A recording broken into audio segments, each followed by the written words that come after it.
Hello, everyone. Welcome back to She Birds Podcast. I'm your host, Brooke Wright, and today's guest is Charles. Hi, Charles. Howdy. Thanks for Thank having you. me, Brooke. Thank you so much for being a guest. So, can you tell the listeners what inspired you to create the Enigma series? Well, and again, apologies for Miss Berkey not being able to be able to attend, but I'm going to make up some stuff, and well, she'll just have to apologize for it later on. Um, we got we're in technology world. We've been technologists for quite some time. We were in professional services in a high tech manufacturer, and we we got dispatched to fix stuff for people. Sometimes we got held hostage until it got fixed, and we waited a write-up after we had done. That led us to doing tech manuals.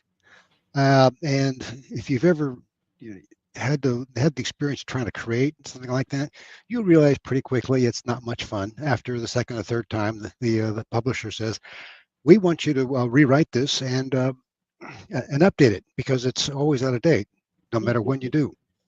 I got mad. I stomped off, took all my marbles with me, and I said, "Let's stop it right there because I don't want to do this anymore."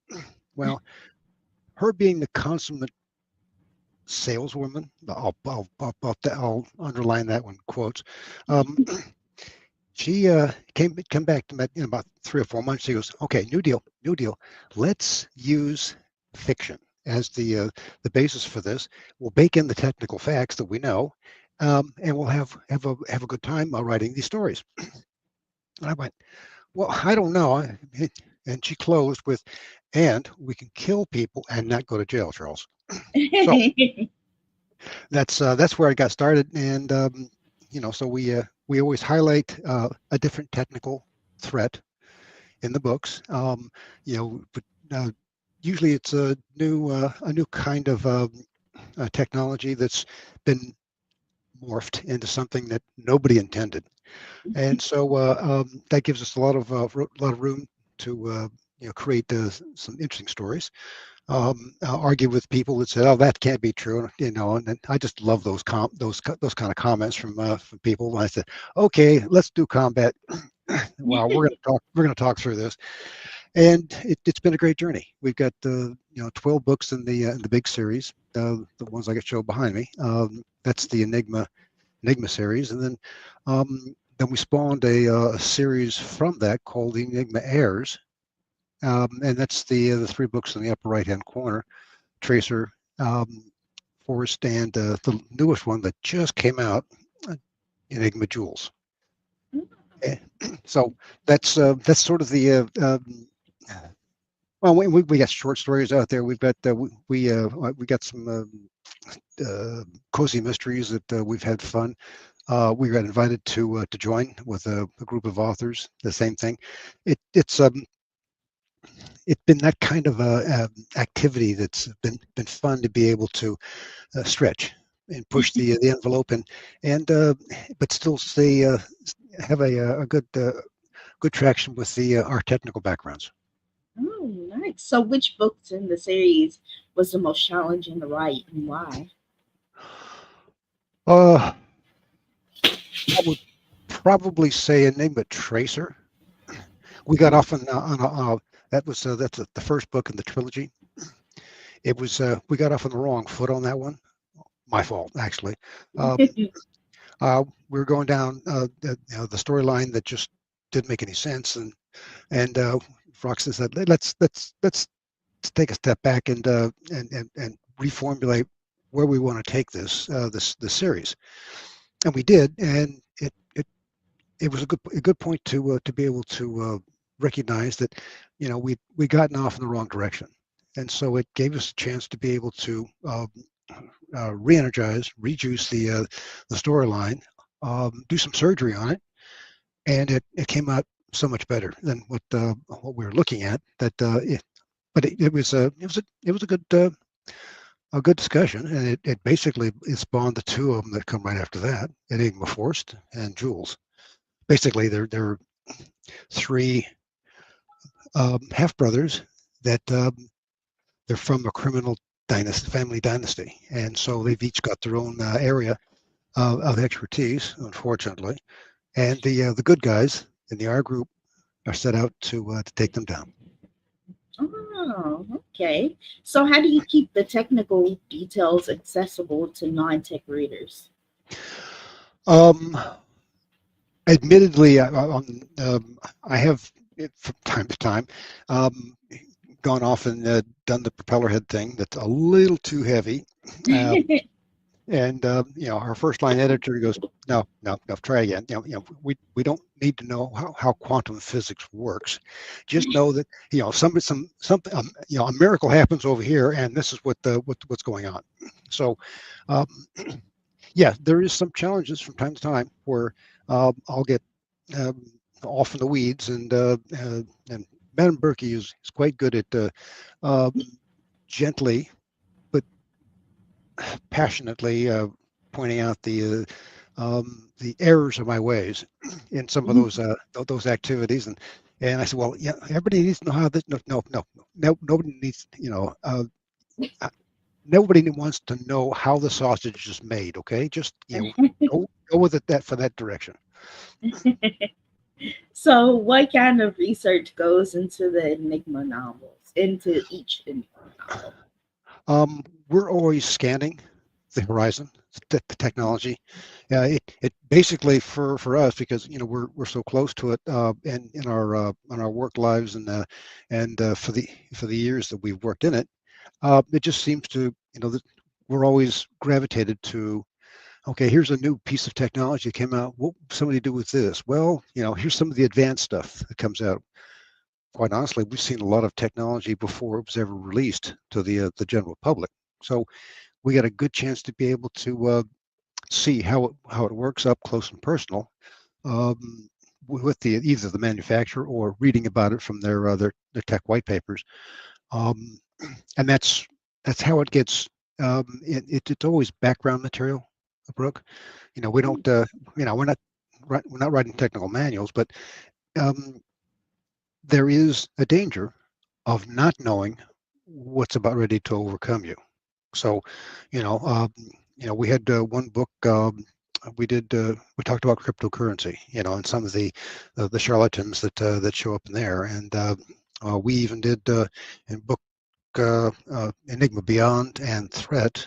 They're two companion books that we had in the original series about artificial intelligence, and the subtitle of that was "Who Won the AI Wars." So we exercise a lot of that the technology, but it's background material, but it's about the story. It helps to give um, credence and reliable background information about this really could happen in the way that they're suggesting, and then ah, and that would be Not the at hound all. dog. Yeah, yeah,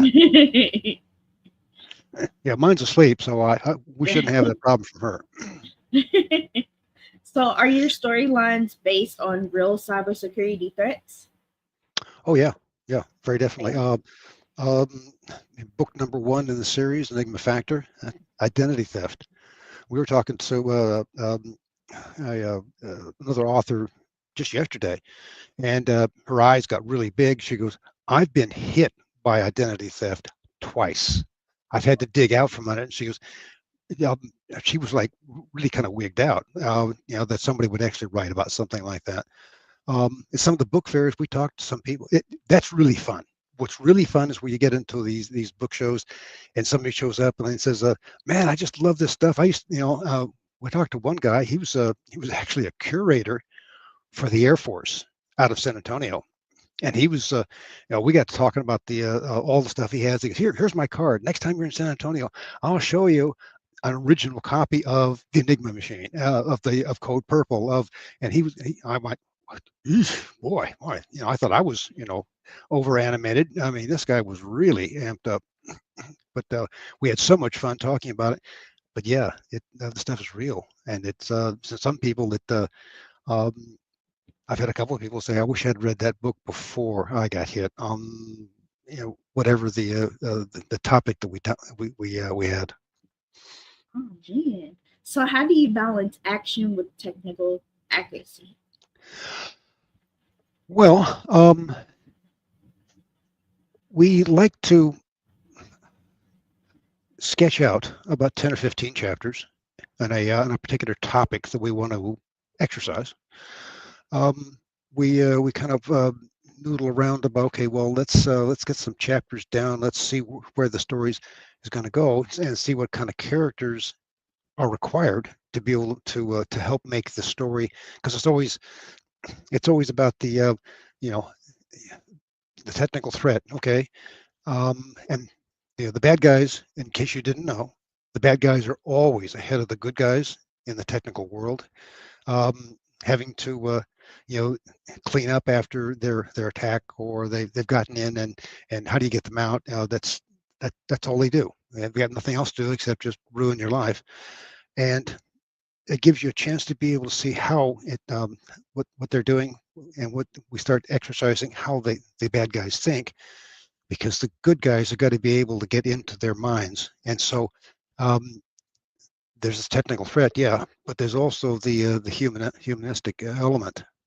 How do I combat this? Who's the person behind this threat? How do they think? And that's where the writing, the character development, the character polishing, and the story polishing, they it all kind of works hand in glove. There's nothing we don't just start writing and then doctor it up. It's no, it's we want to exercise this piece, and so we typically have quite a few characters that are required to be able to deliver that kind of a story. Mhm. Wow. So, who are your favorite characters in the series and why? I've given this some thought, and so is Rox. There's one character that's throughout the whole series, all the series, and he's not really. He's a character that most unusual. He's an AI enhanced supercomputer that uh, we've taught him to be able to speak, reason, um, and his logic and his ethics are baked into his programming. So it's he's probably our favorite character. In book number 5, and the Enigma Stolen, he approaches his curator and says, "Dr. Quip, I'm puzzled by something." He goes, "Yeah, what? What is it?" And he said, "Well, humor. Can you explain to me humor?" And he goes, "Oh, wow." And so we exercise that sort of as a small thread throughout the book, where something will happen, and Ichabod is his name, and he's an acronym, because it stands for the Immersive Collaborative Associative Binary Override of Deterministic Systems. You can see why we call him Ichabod, because it's easier than trying to spill all it out. But he's probably our favorite character. We get to write with him, and we get to exercise his talent for asking very awkward questions of people. Why do you do it this way? And why would the bad guys want this and this particular threat? So um, he's sort of the um, literary foil, if you will, for the actual humans that do a lot of the stuff in there. And his job is to uh, either mirror or help explain some of the Okay. activities throughout the storyline. So very important character.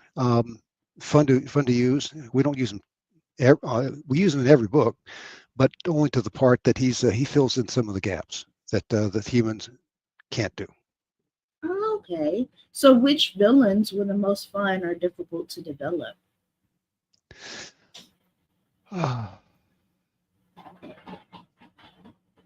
It's not hard to develop a character, but I'll tell you something that really pulled me up short.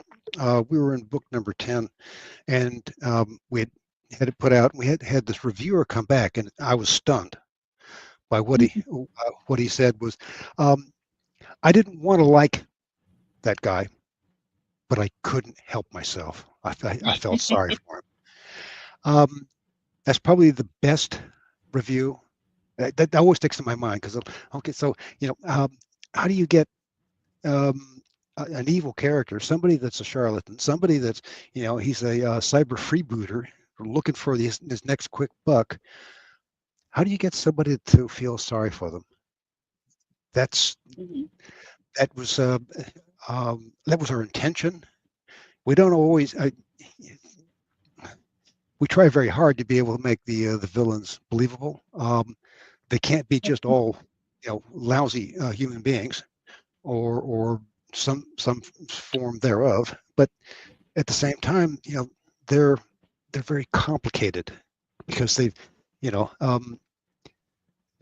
somebody once another writer once said that the thing about the difference between the good guys and the good guys internalize all of the hateful things that have happened to them. The bad guys externalize it. They take it out on everybody else outside of themselves. And there's some middle ground in between there where you're just over the line bad, just over the line, because nobody's perfect. And so how do you exercise that in the character development is um, we're still learning how to be able to do that perfectly. And I wish I could say we do it perfectly every time, but every once in a while, like in book 10, um, we had that vote of confidence that we just didn't see it coming, and we were so pleased. Okay. So what was your co-writing process like? Like, did you do some of it and she did some of it, or did y'all work on it together? Or Uh, oh no, we always work on it together. It's not you do this chapter and I do that chapter, because of one. And it's difficult to do in we've had a couple of people tell us, "Oh, I don't know how you guys do that. How do you work together and collaborate and bounce back and forth?" And we use our patent pending technology called literary ping pong to be able to bat the storylines back and forth, chapters back and forth, characters back and forth to get the right kind of polish. And the acid test for us is when we're finished with it, we give it to the first line editor, and she says, "Who wrote this piece?" And we go, that's what I want. We don't want you to be able to say, okay, Charles wrote that one, Rox did this one. You kind of, you got some words muddled in here that I think maybe somebody else did. But the idea is that it has to feel like it's written by a single person. So that's the writing style that we have to get to, so that the reader isn't like, yeah, I know, it's somebody changed here. I mean, the writer, the author changed it at this point. That we can't have.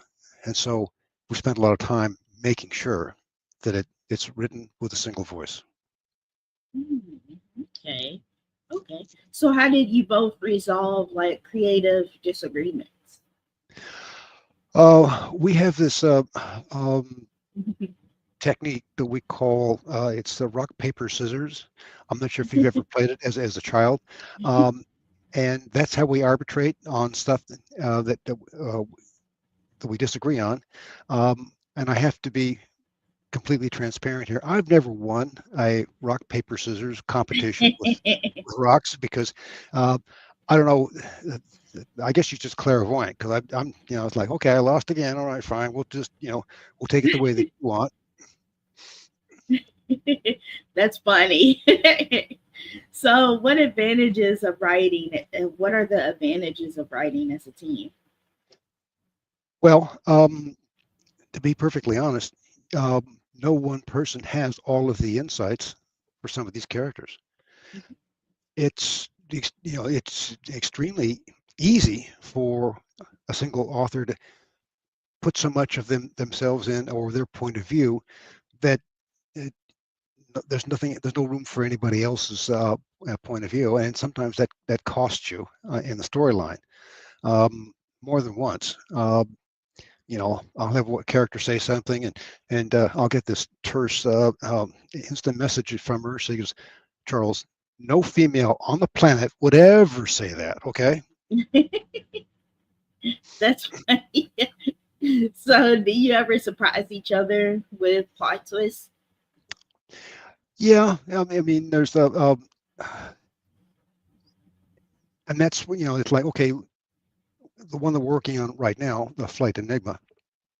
Um, we'll sit down, postulate, okay, what we need the story, where we need the story to go is through here, and end up at this particular juncture, so we can, you can take the story thread, to the next plateau.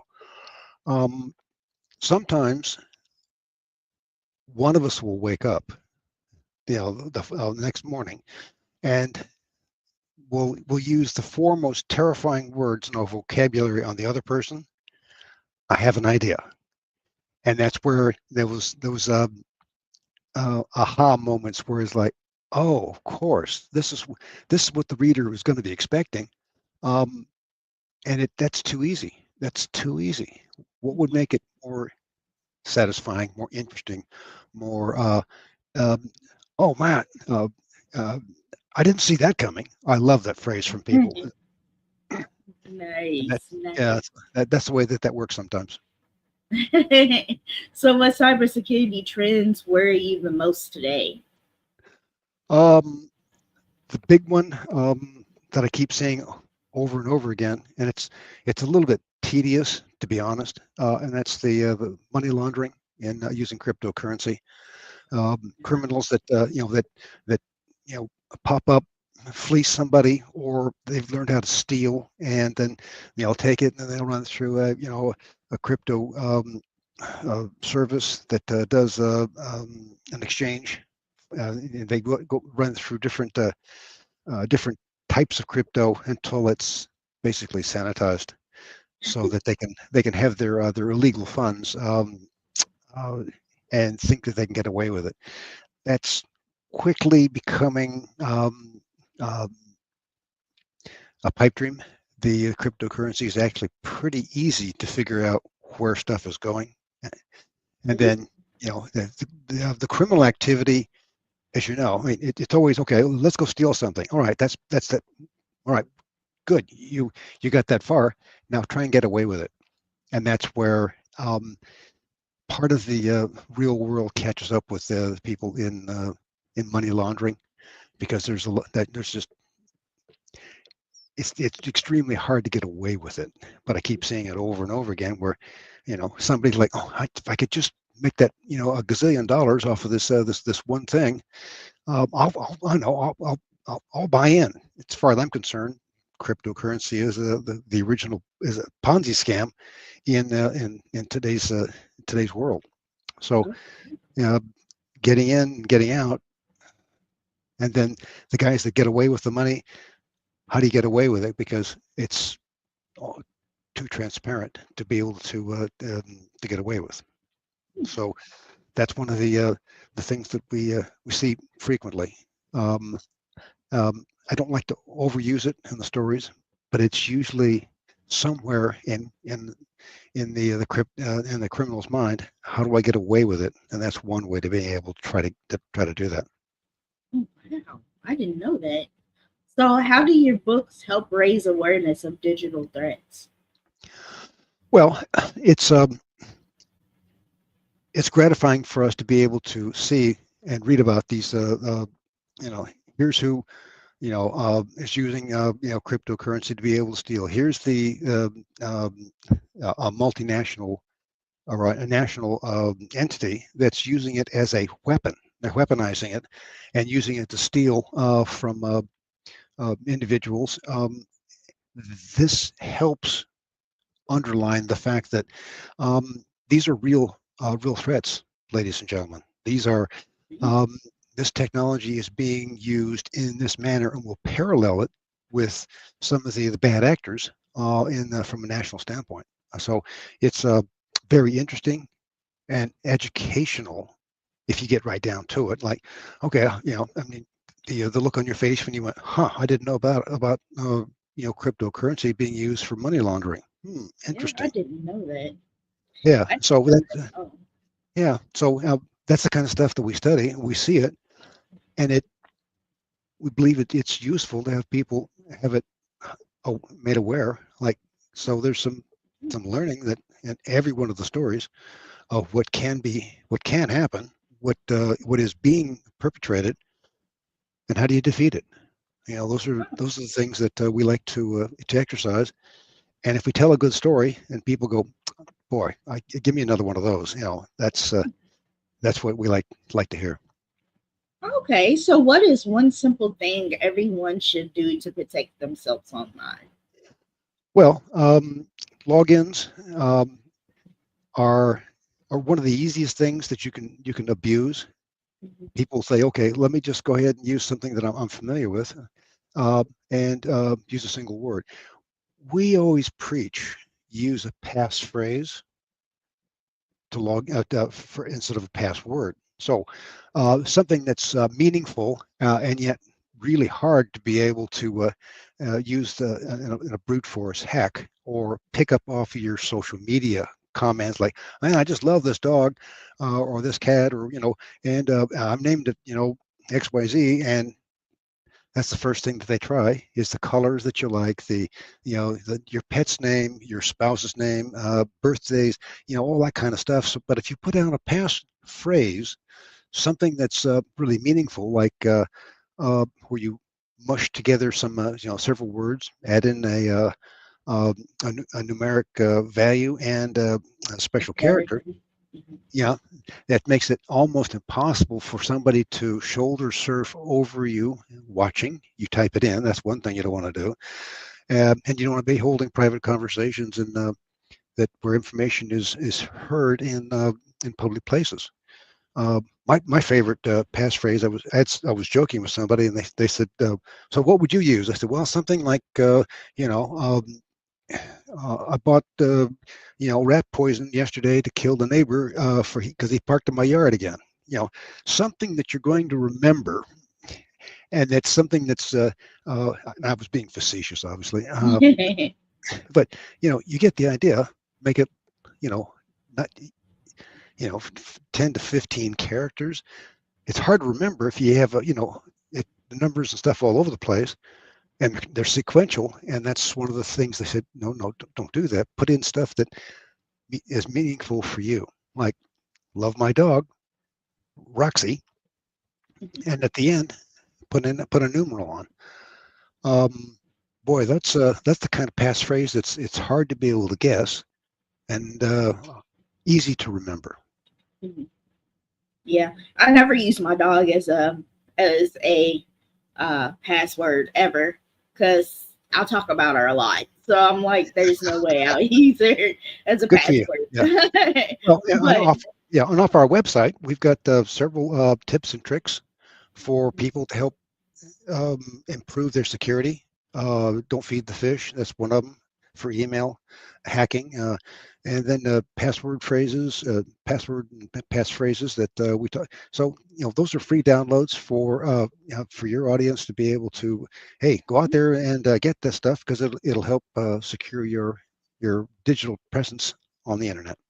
yeah, and I also recommend like the older generation, like my grandmother. She got on Facebook, and I'm like, I do not understand why a 75-year-old woman's on Facebook, but whatever, grandma.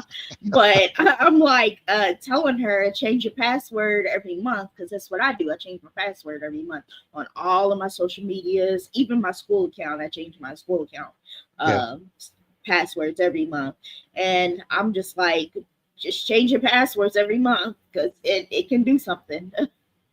yeah. Well, the other thing too is don't use the same password every place. Yep.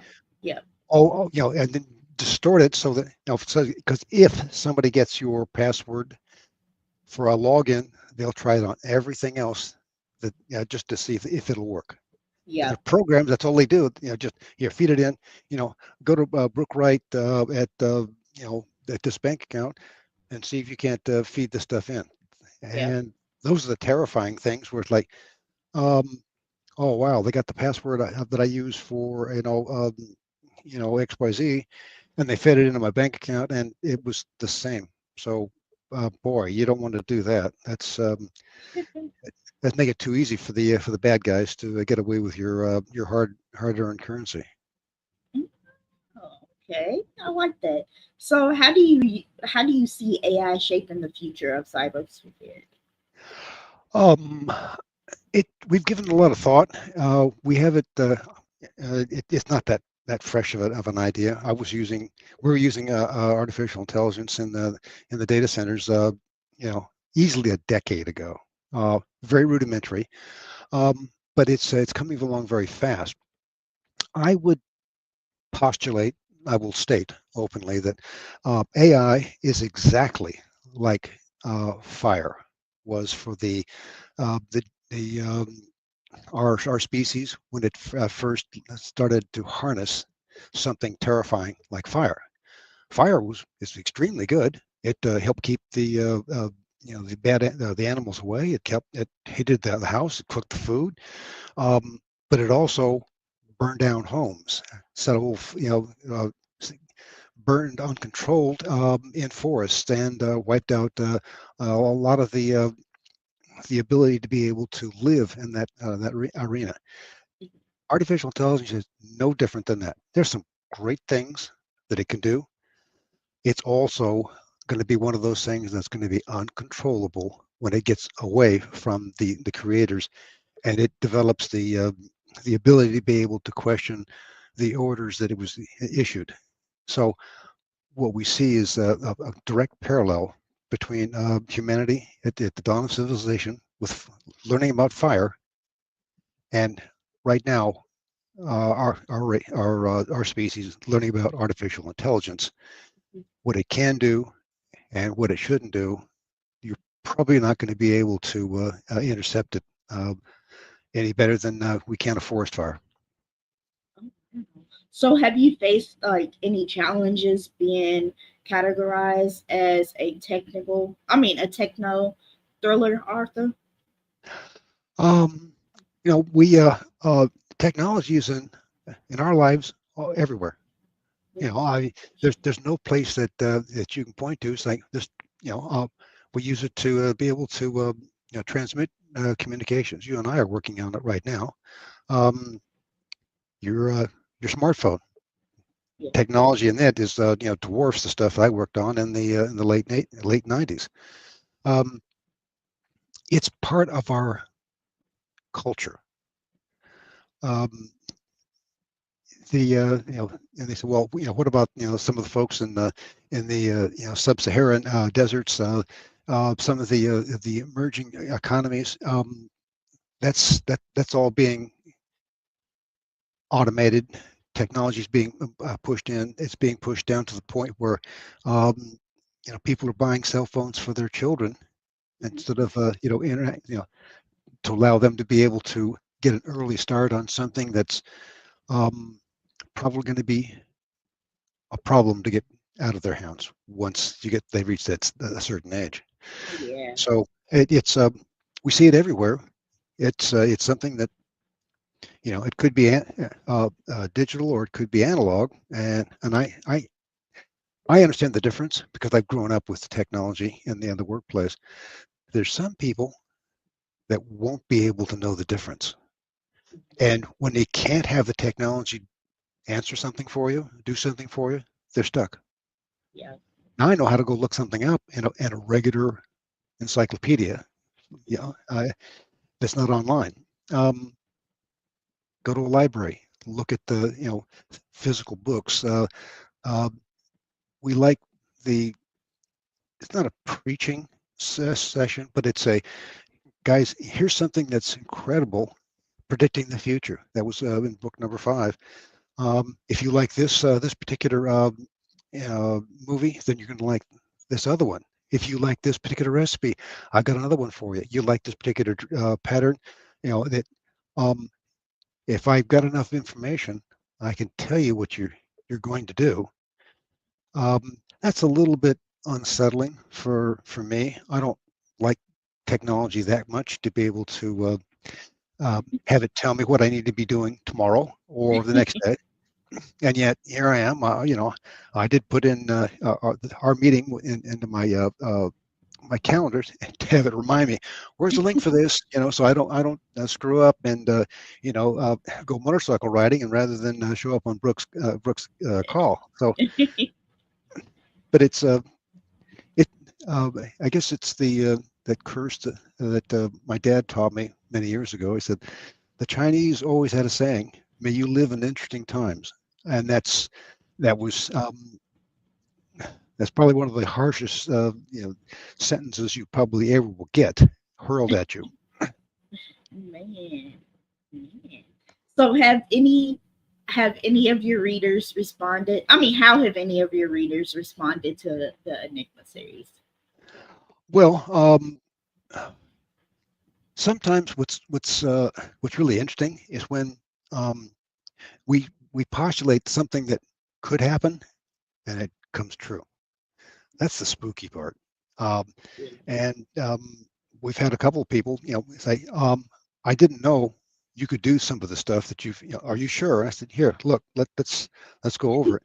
Um, yeah, I was real pleased with in book 10 we were talking about cryptocurrency, and we postulated that Venezuela would have to the way that they've mangled their economy, they would have to introduce cryptocurrency at the state level to be able to make payments and transactions and facilitate their economy to work.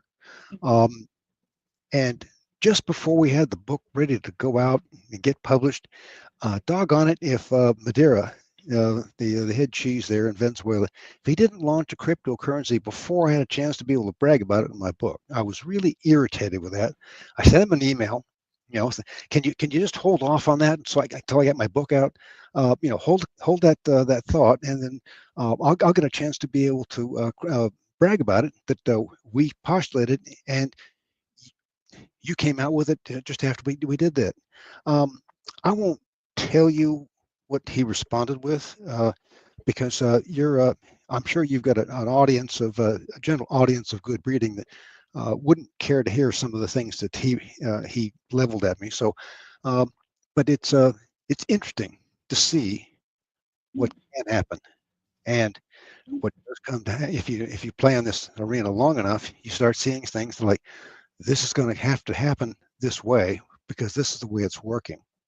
Okay. So is cryptocurrency, is that illegal to use or is it legal? Like can I It's get legal. on and use it?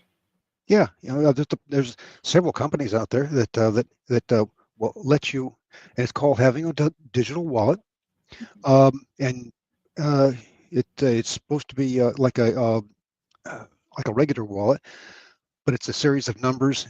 You log into it. It can be hosted. It can be hosted either on your local PC Mhm. or in a by cloud provider. And what they'll do is it's legal to have. Um, it's Coinbase is one. Binance is the other one that they have like global presence for Mm. being able to host your wallet. And then what you would do is instead of saying, okay, let me write you a check, or let me send you do a PayPal, or let me do a Zen, no, just send some crypto, whatever the flavor that you like. And there's like something in the order of about 2,000 different cryptocurrency offerings out there. Um, and that would they would say, okay, let's say Bitcoin, I want to buy a Mercedes or something like that, that I can't afford, and and the individuals that has it for sale, they say, I take crypto, and what I would do is I would launch a program. This is transfer this amount of crypto to this wallet in exchange for the item that they're trying to sell me. It's no different than the ACH transactions that you do for banks, from bank to bank transfers. It's all done, although it's done person to person. It doesn't have this clearinghouse that has everything go through it. That's the sticky part, because if it's like, okay, I bought this, what, huh? What do you mean? You didn't get it? Or you got it and I don't get my. Okay, where's the authority on it? Well, that's the problem with it. There's no, it's not like the banks and the financial systems that are all set up after decades of wrestling with these kind of problems. Um, those have yet to be worked out to everybody's satisfaction in the crypto world. So Oh, it's an interesting area, and it can be really very complex. And I like to try to just for me the fun thing is learning about how does stuff work. I mean, that's the engineer in me. We have this saying that's hey, I'm an engineer. If it's not broken, take it apart and fix it. So that's just the way that that I've always been. I like seeing how it works. okay, okay. So what's next for the Enigma series? Like, are you all adding more books on, or is it the end of that book series? Or Um, we've kept the Enigma Heirs, which is the trilogy that came after the Enigma series of 12 books, and we're finishing up one the other book in the Cozy Mystery series, the Magnolia Bluff Crime Chronicles. We get to hang out with some really bright and exciting authors that and we get to contribute to the series for that. And it's got a little. We keep our technical backgrounds in that one as well, and that's what we're finishing up. What's next? Um, Probably going to go back into some science fiction arenas that we've explored in short stories. Sometimes what we'll do is we'll just do a short story to see and put it into a competition to see how it fares, and if it that's does okay. that's what's next in the Enigma series. Um, it could be.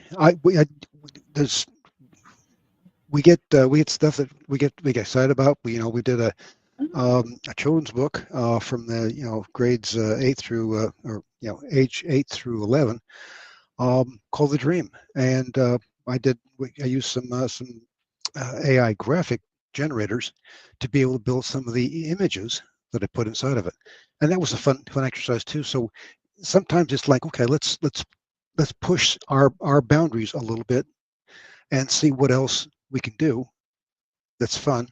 And the marketplace says, yeah, give us more of this.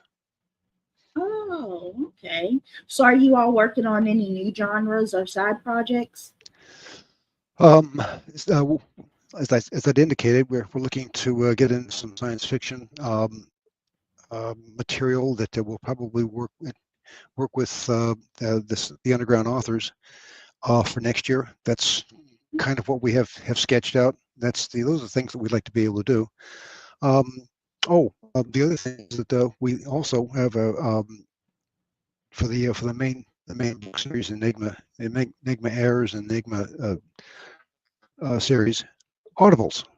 So we've got a fabulous author, voice actor that he keeps track of all of the characters, and he breathes life into all of it. It's the oddest thing, because when we turn the manuscript over to him saying, can you do this for us? And he does the males, females, the foreign accents, the the kids, the elderly. Um, he's fantastic. And it's so much, we like, it's popcorn night when he said, okay, here's 5 more chapters for you to grade and let me know how we're doing. And we'll sit down, and even though we'd written it, his renditions, his voice, and the characterizations are so much fun that it's we get we get really animated, listening to to the story that as he's projecting it. It's so those are some of the other things that we like to do. So there's always something fun and challenging, and that's for us. I guess that's the juice. Nice. So my last and final question before I let you go is, where can my listeners find your books? Um, the website, is that what did I hear that correctly? What was the question again? I think I missed it. I said my last and final question before I let you go is, where can my listeners find your books? Oh, okay, all right, that's what I thought. So our our website is enigmaseries.com, It'll also get you, if you use enigmabookseries.com, it'll also get you there as well. We have all of the paperback, the digital links, the Audible links for the ones that we have in Audible format. That's also where we put together our video collection of the books, book compares, and that's we've got our own YouTube channel, Enigma Series. .com as well for a lot of the stuff that we post out there, and we're starting to collect other authors where they say, hey, this looks pretty good. Can you do some stuff for me? We started adding an area called Author Showcase, and so we host some of our friends out there with some of the videos that we build for them. Okay, cool. So I want to thank you so much, Charles, for being a guest today on my podcast and chatting with me. Mm-hmm. Brooke, I appreciate the time. Thank you, ma'am. Thank you. Have a good day. You too. Hey everyone, I want to thank you all so much for listening to my interview with Charles. Definitely go purchase his books. They are on the website, like he said. Have a great day. Thank you so much.